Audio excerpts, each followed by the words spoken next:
कल्पना की जाए एक बहुत ही कुरकुरा और ताज़ा दिखने वाला आलू का चिप्स खाने के लिए उठाया जाए, लेकिन मुंह में जाते ही उसका स्वाद ऐसा लगे जैसे मतलब किसी ने पुराना और खराब हो चुका तेल पिला दिया हो। उफ, वो स्वाद तो बहुत ही अजीब और खराब होता है। बिल्कुल।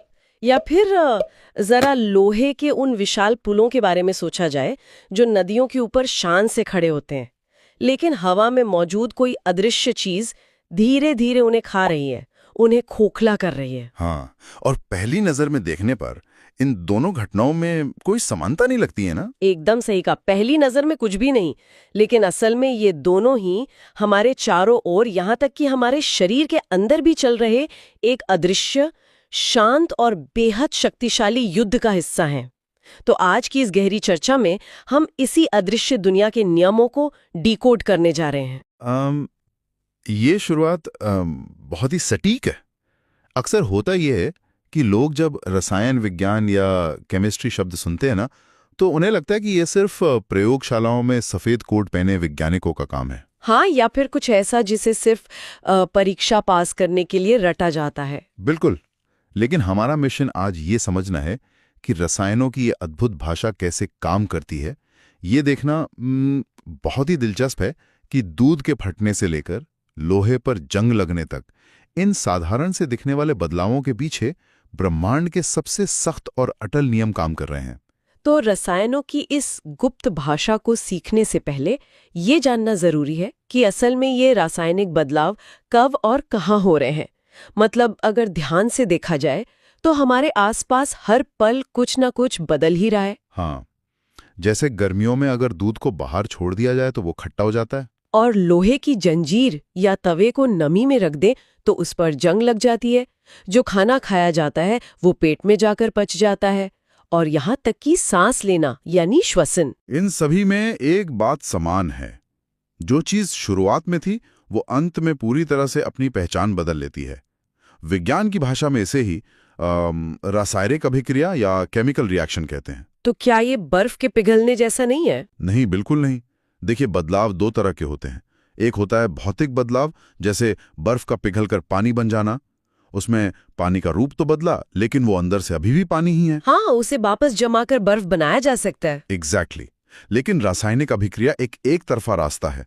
जब दूध से दही बन गया तो वो अपनी मूल प्रकृति खो चुका है, उसका मौलिक ढांचा ही बदल गया है। इसे पहचानने के तरीकों के बारे में सोचकर ऐसा लगता है जैसे कोई जासूस किसी अपराध स्थल पर सुराग ढूंढ रहा हो। हाँ, एक रासायनिक जासूस। बिल्कुल। मतलब अगर किसी को ये पता लगाना है कि कहीं कोई रासायनिक अभिक्रिया हुई है या नहीं, तो उसे कुछ खास सुरागों की तलाश करनी होती है। जैसे क्या चीज की अवस्था में कोई परिवर्तन हुआ, या क्या उसका रंग बदल गया। हाँ, या क्या अचानक से कोई गैस निकलने लगी, या फिर तापमान में कोई बदलाव आया। अगर इनमें से कुछ भी हो रहा है तो समझो मामला सिर्फ रूप बदलने का नहीं है, कुछ नया पकड़ा है। बिल्कुल सही कहा। लेकिन यहाँ मेरे मन में एक सवाल आ रहा है। अभी सांस लेने का जिक्र हुआ था जी। आमतौर पर तो यही माना जाता है कि सांस लेना केवल फेफड़ों में हवा भरने और उसे बाहर निकालने जैसी एक सामान्य यांत्रिक प्रक्रिया है, मतलब एक पंप की तरह। तो इससे भोजन पचने या लोहे पर जंग लगने जैसी एक जटिल रासायनिक अभिक्रिया क्यों माना जाता है? ये एक बहुत ही आम गलतफहमी है। सांस लेना, या सटीक रूप से कहें तो श्वसन, केवल छाती का फूलना और सिकुड़ना नहीं है। असली जादू तो बहुत गहराई में, कोशिकीय स्तर यानी सेल्स के अंदर हो रहा होता है। अच्छा, तो अंदर क्या होता है? जो ऑक्सीजन हवा के जरिए अंदर जाती है जी। वो खून के माध्यम से शरीर की हर एक कोशिका तक पहुंचती है। वहां वो हमारे खाए हुए भोजन से बने ग्लूकोज के साथ टकराती है। और फिर वहां एक रासायनिक अभिक्रिया होती है। जी हाँ, इस टकराव में ग्लूकोज के अणु पूरी तरह से टूट जाते हैं। इस प्रक्रिया में कार्बन डाइऑक्साइड और पानी बनता है, और सबसे महत्वपूर्ण चीज पैदा होती है, ऊर्जा। अरे वाह! ये वही ऊर्जा है जिससे इंसान बोल पाता है, चल पाता है, सोच पाता है। तो ये सिर्फ हवा का आना जाना नहीं है। इंसान के शरीर के अंदर लगातार एक बेहद जटिल रासायनिक प्रयोगशाला चल रही है। एक चलती फिरती प्रयोगशाला, ये सोचकर ही कितना अद्भुत लगता है। अब जब ये साफ हो गया है कि ये बदलाव हर जगह हो रहे हैं, तो सवाल ये उठता है कि क्या हर बार विज्ञानियों को इन प्रक्रियाओं को बताने के लिए लंबे लंबे पैराग्राफ्स लिखने पड़ेंगे? लंबे पैराग्राफ मतलब कैसे? जैसे अगर कोई वैज्ञानिक अपनी डायरी में लिखे कि जब ऑक्सीजन की उपस्थिति में मैग्नीशियम रिबन को जलाया जाता है तब ये पूरी तरह से जलकर मैग्नीशियम ऑक्साइड के सफेद चूर्ण में परिवर्तित हो जाता है। ये तो बहुत लंबा और थका देने वाला काम है। विज्ञानियों को तो वैसे भी शॉर्टकट्स बहुत पसंद होते हैं। हाँ, विज्ञान हमेशा चीजों को सरल और सटीक बनाने की कोशिश करता है। इसीलिए शब्द समीकरण या वर्ड इक्वेशन का तरीका निकाला गया। उस लंबे वाक्य को लिखने के बजाय बस इतना लिखा जाता है, मैग्नीशियम जमा ऑक्सीजन, फिर एक तीर का निशान और आगे मैग्नीशियम ऑक्साइड। ये तो काफी आसान हो गया। हाँ, और इसमें जो चीजें शुरुआत में होती हैं यानी तीर के बाईं ओर, उन्हें अभिकारक या रिएक्टेंट्स कहते हैं। ये वो हैं जो आपस में टकराने वाले हैं। और तीर के दाईं ओर जो नई चीज बनती है उसे उत्पाद या प्रोडक्ट कहते हैं, है ना? बिल्कुल। तीर हमेशा ये बताता है कि बदलाव किस दिशा में हो रहा है। और फिर इस शॉर्टकट को और भी छोटा करने के लिए शब्दों की जगह सीधे रासायनिक सूत्रों का इस्तेमाल किया जाने लगा, जैसे Mg+O2 से MgO का बनना। सही कहा, ये विज्ञान की असली भाषा है। ये बिल्कुल वैसा ही है जैसे किसी लंबे पैराग्राफ को छोटे टेक्स्ट मैसेज और इमोजी में बदल देना, लेकिन यहाँ एक बहुत बड़ा पेज है। मनमर्जी से कुछ भी लिख देना विज्ञान में नहीं चलता। यहाँ एक बहुत ही सख्त नियम लागू होता है। हाँ, और वो है द्रव्यमान के संरक्षण का नियम, law of conservation of mass. बिल्कुल। ये नियम कहता है कि किसी भी रासायनिक अभिक्रिया में द्रव्यमान यानी वजन या मैटर का न तो निर्माण होता है और ना ही विनाश। इसलिए तीर के दोनों ओर हर तत्व के परमाणुओं की संख्या बिल्कुल बराबर होनी चाहिए। ये नियम रसायन विज्ञान की नींव है। पर यह नियम ऐसा क्यों लगता है जैसे ब्रह्मांड एक बहुत ही सख्त अकाउंटेंट है जो पाए या कहें तो हर एक परमाणु का हिसाब रखता है? यह तुलना बहुत अच्छी है। यह ब्रह्मांड के एक बहुत ही गहरा दार्शनिक और वैज्ञानिक सच है। इस दुनिया में कुछ भी जादुई रूप से शून्य से पैदा नहीं हो सकता और ना ही कोई चीज जादुई रूप से गायब होकर शून्यता में समा सकती है। मतलब सामग्री केवल अपना रूप बदलती है। एग्जैक्टली। जो परमाणु अभिक्रिया शुरू होने से पहले मौजूद थे, उन्हें अभिक्रिया खत्म होने के बाद भी मौजूद रहना ही होगा। वे बस एक नए तरीके से जुड़ जाते हैं। तो अगर कोई समीकरण संतुलित नहीं है, जिसके दोनों तरफ परमाणुओं की संख्या बराबर नहीं है, जिसे कंकाली समीकरण या स्केलेटल इक्वेशन कहा जाता है, तो वो सिर्फ कागज पर एक गलती नहीं है। नहीं, वो कागज की गलती से कहीं बढ़कर है। वो ब्रह्मांड के इस मूलभूत नियम का सीधा उल्लंघन है। प्रकृति में ऐसा असंतुलन संभव ही नहीं है। इसलिए समीकरण को संतुलित करना हमारी मजबूरी है, ताकि वो प्रकृति की सच्चाई को दर्शा सके। तो इसका मतलब है कि प्रकृति को संतुलन चाहिए और हमें उसे कागज पर साबित करना होगा। अब सवाल ये है कि इसे लागू कैसे किया जाए। इसके लिए एक विधि है। हाँ, जब लोहे और पानी की अभिक्रिया होती है तो Fe+H2O से Fe3O4+H2 बनता है। इसे संतुलित करने के लिए हिट एंड ट्रायल विधि का इस्तेमाल होता है, जहां गुणांक या कोएफिशिएंट्स का उपयोग किया जाता है। लेकिन यहाँ एक बहुत ही सख्त चेतावनी है। ये जो गुणांक हैं, ये जो नंबर हैं, इन्हें हमेशा रासायनिक सूत्र के बाहर एक बॉक्स बनाकर लिखना होता है। सूत्र के अंदर कोई बदलाव नहीं किया जा सकता। इसे मैं ऐसे समझती हूँ कि अगर ऑक्सीजन कम पड़ रही है तो हम पानी यानी H2O के आगे 2 लिखकर उसे 2H2O कर सकते हैं, यानी पानी के 2 अणु। लेकिन हम H2O को H2O2 नहीं लिख सकते। बिल्कुल नहीं। ये तो ऐसा हुआ कि अगर हमें और पहियों की जरूरत है तो हम पूरी कार ही बदल दें। ये समझना बहुत ही महत्वपूर्ण है। आप सूत्र के साथ छेड़छाड़ नहीं कर सकते, क्योंकि सूत्र उस पदार्थ की पहचान है। अगर आप H2O में एक और ऑक्सीजन अपनी मर्जी से जोड़कर उसे H2O2 कर देंगे तो वो अब पानी नहीं रहा।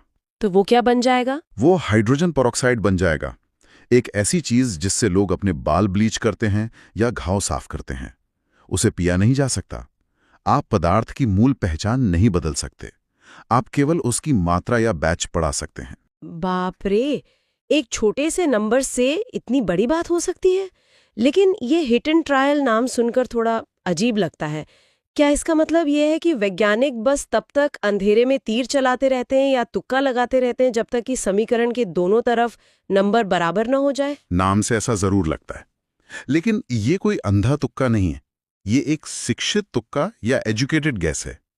अच्छा, तो इसका कोई व्यवस्थित तरीका होता है? जी हाँ, हमेशा सबसे भारी या जटिल अणु से शुरुआत की जाती है, जिसमें सबसे ज्यादा परमाणु हो, और फिर तार्किक रूप से छोटे परमाणुओं की तरफ बढ़ा जाता है। ये एक तरह की पहेली सुलझाने जैसा है। और जब पहेली सुलझ जाती है तब भी काम खत्म नहीं होता ना? नहीं, बिल्कुल नहीं। एक समीकरण को पूरी तरह से स्मार्ट और सूचनापूर्ण बनाना होता है। सिर्फ ये लिख देना कि क्या मिला और क्या बना काफी नहीं है। हाँ, उसे एक असली रेसिपी बनाना होता है। जैसे भौतिक अवस्थाएं लिखना।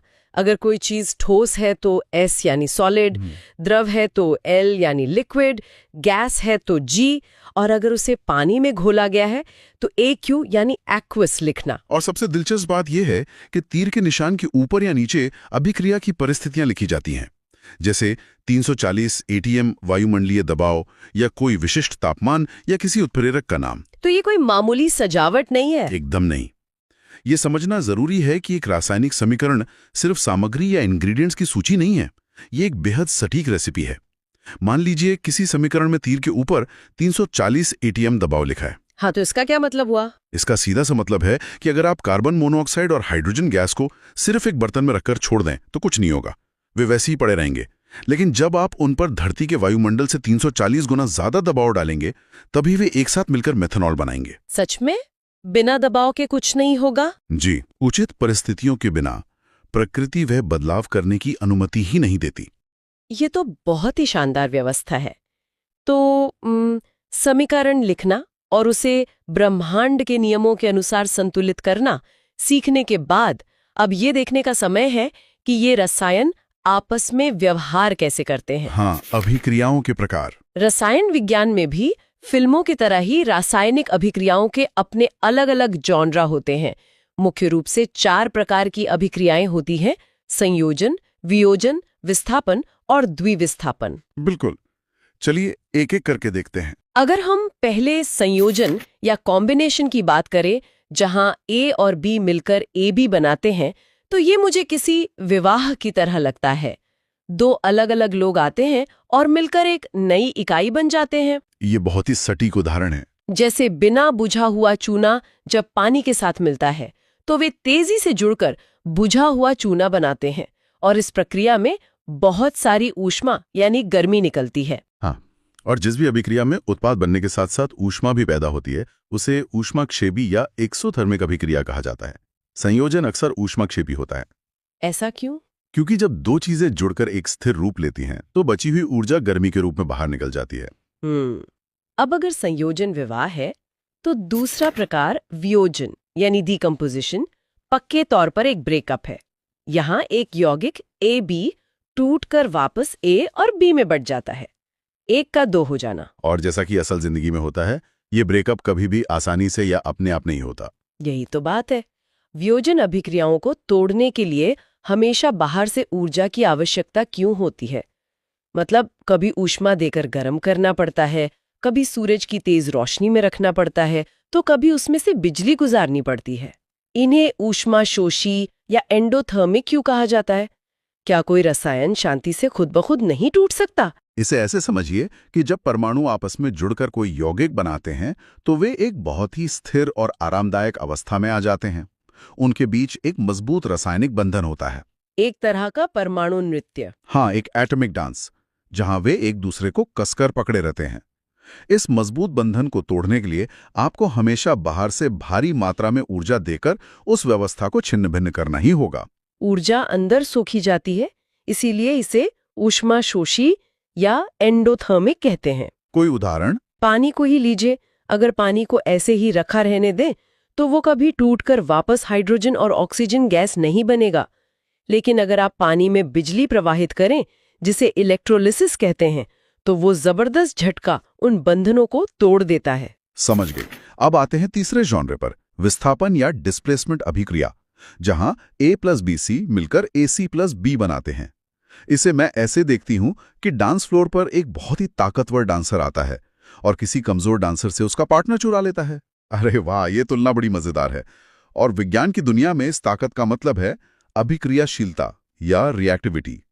जो तत्व रासायनिक रूप से अधिक सक्रिय है, वो कम सक्रिय तत्व को उसकी जगह से बेदखल कर सकता है। इसका कोई प्रयोग है क्या? एक बहुत ही क्लासिक प्रयोग है जहां एक लोहे की कील को कॉपर सल्फेट के घोल में डाला जाता है।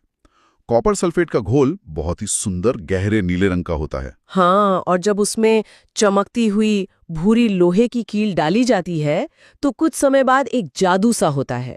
वो सुंदर नीला रंग फीका पड़कर हल्का हरा हो जाता है और कील पर ऐसा लगता है जैसे किसी ने जंग या भूरी मिट्टी की परत चढ़ा दी हो। बिल्कुल, ऐसा इसलिए होता है क्योंकि लोहा यानी आयरन तांबे यानी कॉपर से अधिक ताकतवर डांसर है।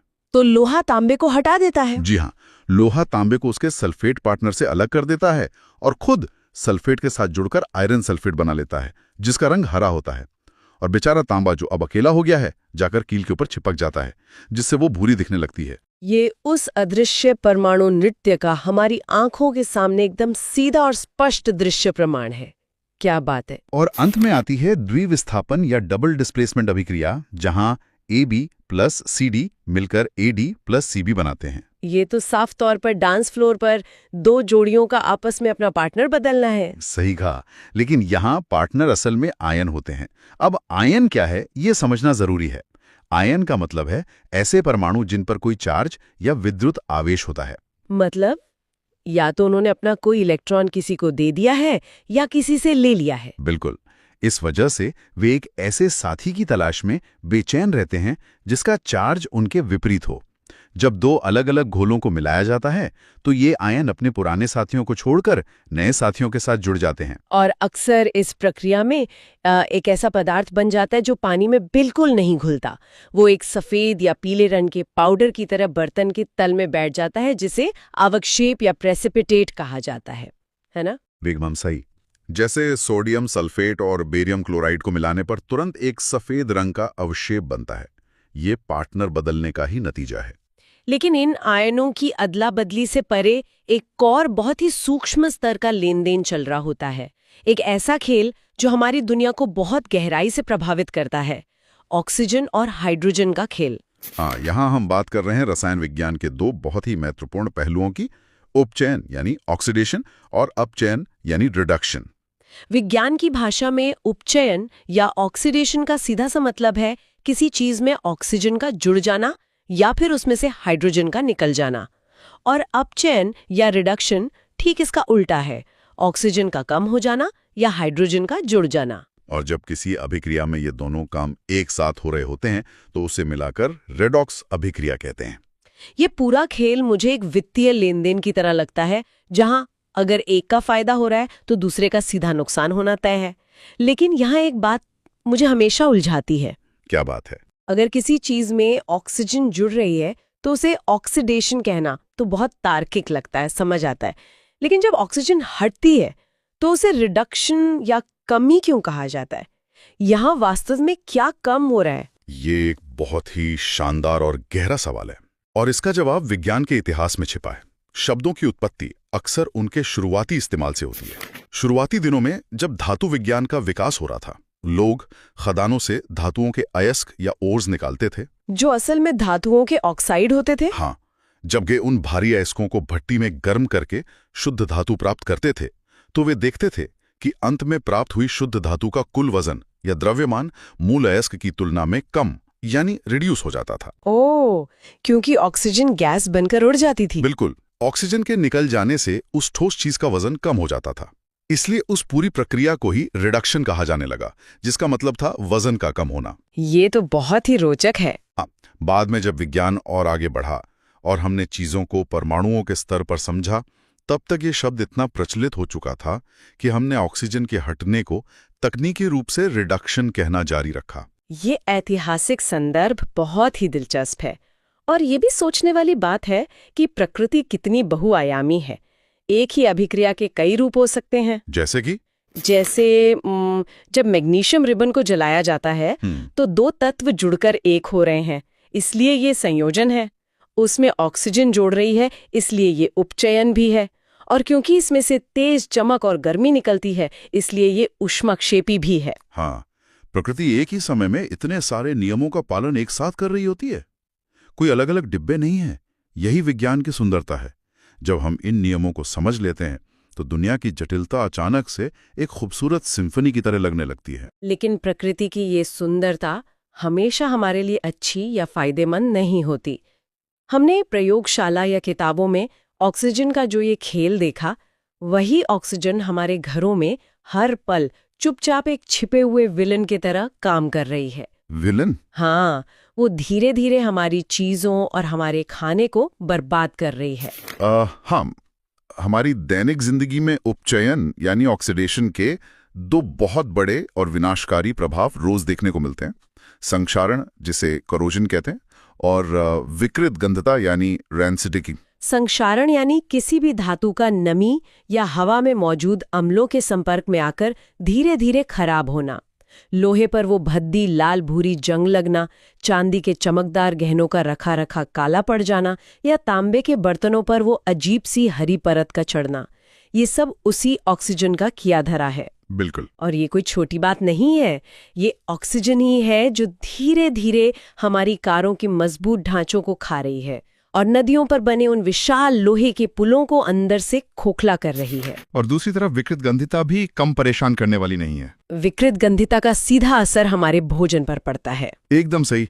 जब कोई तेल या वसा वाला खाना जैसे पकोड़े, नमकीन या चिप्स लंबे समय तक खुली हवा में रखे रह जाते हैं, तो इसी ऑक्सीडेशन के कारण उनका स्वाद और गंध दोनों बुरी तरह बिगड़ जाते हैं। वो जो चिप्स का पुराना तेल जैसा स्वाद होता है, वो ऑक्सीजन की वजह से ही है। अगर हम इसे एक बड़े परिप्रेक्ष्य में देखें तो हमें यहाँ ऑक्सीजन का एक बेहद दिलचस्प और दोहरा चरित्र दिखाई देता है। दोहरा चरित्र कैसे? एक तरफ यही वो ऑक्सीजन है जो श्वसन के माध्यम से हमारे शरीर के अंदर जाकर ग्लूकोज को तोड़ती है और हमें जीवन जीने की ऊर्जा देती है। इसके बिना हम कुछ मिनट भी जिंदा नहीं रह सकते। हाँ, ये तो है। लेकिन दूसरी तरफ वही गैस संक्षारण और विकृत गंधिता के जरिए बाहरी दुनिया की चीजों को लगातार नष्ट भी कर रही है। ये सृजन और विनाश का एक निरंतर, कभी ना रुकने वाला चक्र है। लेकिन इंसान का दिमाग भी कम नहीं है। हमने इस प्राकृतिक विनाश से बचने के जुगाड़ भी ढूंढ लिए हैं। जैसे कि खाने को खराब होने से बचाने के लिए प्रतिऑक्सीकारक या एंटीऑक्सीडेंट्स का इस्तेमाल करना, या खाने को ऐसे बर्तनों में रखना जहां हवा ना जा सके। और सबसे मजेदार बात जो इस पूरे ऑक्सीडेशन के खेल से समझ आती है, वो है चिप्स के पैकेट वाली थियरी। वो आधी हवा वाली बात? हाँ, अक्सर लोग शिकायत करते हैं कि चिप्स बनाने वाली कंपनियां बड़े बड़े पैकेट में आधी से ज्यादा हवा भरती हैं और ग्राहकों को लूट रही हैं। लेकिन रसायन विज्ञान कुछ और ही कहता है। जी हाँ, वे पैकेट में कोई साधारण हवा नहीं भरते। हवा में तो ऑक्सीजन होती है जो चिप्स को खराब कर देगी। इसलिए कंपनियां पैकेट में से ऑक्सीजन को पूरी तरह से बाहर निकाल देती हैं और उसकी जगह एक बहुत ही कम अभिक्रियाशील गैस नाइट्रोजन भरती हैं। अच्छा, तो वो नाइट्रोजन होती है? बिल्कुल। नाइट्रोजन चिप्स के साथ कोई अभिक्रिया नहीं करती, जिससे अंदर रखे चिप्स का उपचयन रुक जाता है और वे महीनों तक कुरकुरे और ताजे बने रहते हैं। ये कोई धोखा नहीं है, बल्कि मानव बुद्धि का एक बेहतरीन उदाहरण है जो प्रकृति की इस क्षयकारी प्रक्रिया को मात देने के लिए विज्ञान का चतुराई से उपयोग करता है। क्या बात है। तो आज इस चर्चा में हमने रसायनों की उस गुप्त दुनिया का काफी लंबा सफर तय किया है। हमने समझा कि कैसे रासायनिक समीकरण कोई स्कूल का काम नहीं, बल्कि रसायनों की एक बहुत ही सटीक और सार्वभौमिक भाषा है। हाँ, और हमने देखा कि कैसे द्रव्यमान के संरक्षण का ब्रह्मांडीय नियम इस पूरी प्रक्रिया को इतनी सख्ती से नियंत्रित करता है कि कुछ भी शून्य से पैदा नहीं हो सकता और नहीं मिट सकता है। बिल्कुल। और इसके साथ ही हमने अभिक्रियाओं के अलग अलग प्रकारों, संयोजन के विवाह से लेकर द्विविस्थापन की अदला बदली तक और उनमें ऊर्जा के उतार चढ़ाव को भी गहराई से समझा। और अंत में हमने देखा कि कैसे रेडॉक्स का खेल, खासकर ऑक्सीजन का जुड़ना, हमारे रोजमर्रा के भोजन के स्वाद और हमारी मजबूत धातुओं की उम्र को सीधे तौर पर तय करता है। ये जानकारी निश्चित रूप से इंसान को उसके आसपास हो रहे हर छोटे बदलाव के प्रति बहुत अधिक जागरूक बनाती है। अब जब कोई दूध को फटते हुए या किसी पुरानी इमारत में लोहे में जंग लगते हुए देखेगा, तो उसे सिर्फ कोई खराबी नजर नहीं आएगी, बल्कि उसके पीछे काम कर रहा एक बहुत ही गहरा विज्ञान और ब्रह्मांड का नियम नजर आएगा। बिल्कुल। यही तो इस तरह की चर्चाओं का असली मकसद होता है, अदृश्य नियमों को समझकर इस दृश्यमान दुनिया को अधिक स्पष्टता के साथ देखना। जाते जाते एक बहुत ही अजीब लेकिन रोमांचक विचार जहन में आ रहा है, जो आज की चर्चा से ही उपजा है। हमने शुरुआत में द्रव्यमान के संरक्षण के नियम के बारे में बात की थी।